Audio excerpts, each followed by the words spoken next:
Il y a quelque temps, c'est-à-dire il y a 30 secondes, on était en train de parler de ces amalgames. Armateur grec égale beaucoup de sous. S'il n'a pas beaucoup de sous, il est forcément trafiquant.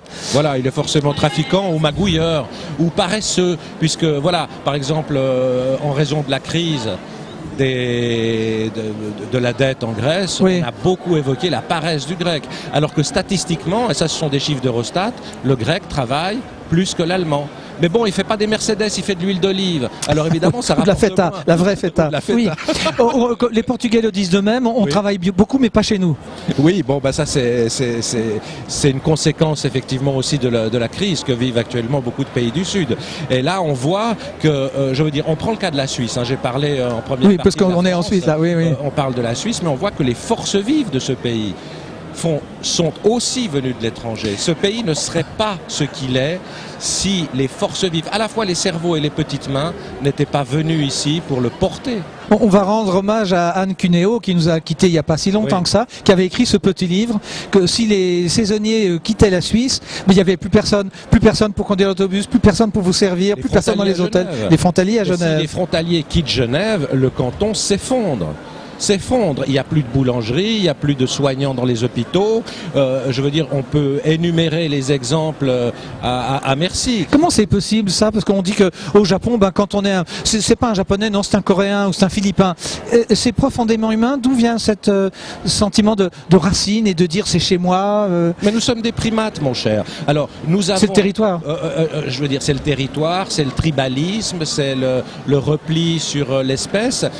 Mais en même temps, nous avons un cortex qui nous permet de réfréner cet instinct et de réfléchir.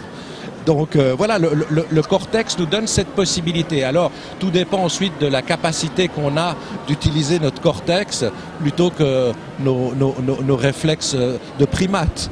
Vous qui êtes dans l'information, comment traitez-vous tout ce qui est lié au terrorisme, à ces facilités qu'on a d'amalgame, d'entendre que les terroristes français qui ont tous des noms étrangers, bien qu'ils soient français, et que ça fait 3 générations ou 4 qu'ils le sont, comment vous réagissez? Vous faites attention aux adjectifs, vous évitez constipé, vous évitez ces mots-là? Si vous voulez, lorsque je travaille à la radio, je travaille pour le service public, donc j'observe une réserve absolue.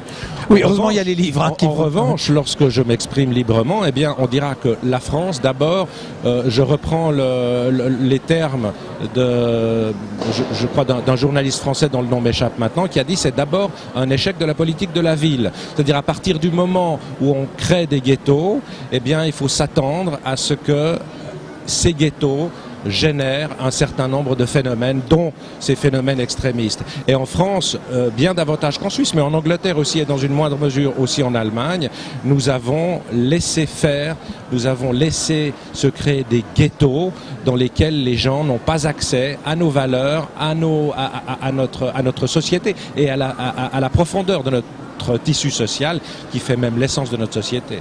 En songeant à l'interview qu'on est en train de faire, je me disais mais dans le fond, oui, finalement, heureusement que vous êtes intellectuel et que vous écrivez, parce que si on vous privait de parole dans un ghetto, est-ce que vous brûleriez les voitures les soirs du 31 décembre, ce genre de choses qu'on dit souvent, que ces populations auxquelles on a interdit l'accès à la parole, eh ben il faut bien s'exprimer d'une manière ou d'une autre? Je ne sais pas.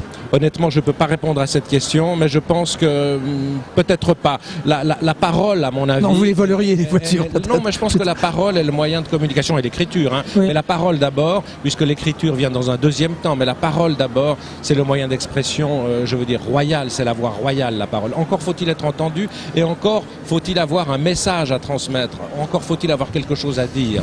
Et souvent, malheureusement, les gens qui s'expriment comme ça dans la rue n'arrivent pas à formuler par le langage ou par l'écriture leurs revendications. D'ailleurs, en ont-ils? Merci Georges Pop. Chronique d'un petit immigré à l'usage des constipés. Merci d'exister, mon cher. On pourrait en faire 10 000 des sujets comme ça. Continuez à écrire. Merci pour le compliment que vous faites. Oui, mais bien sûr. Mais voilà. Derrière le rire, moi, je dirais pas qu'on s'empresse de pleurer, mais on sent que c'est des sujets quand même graves. Graves. Merci infiniment. Merci à vous. À ce soir, 22h30.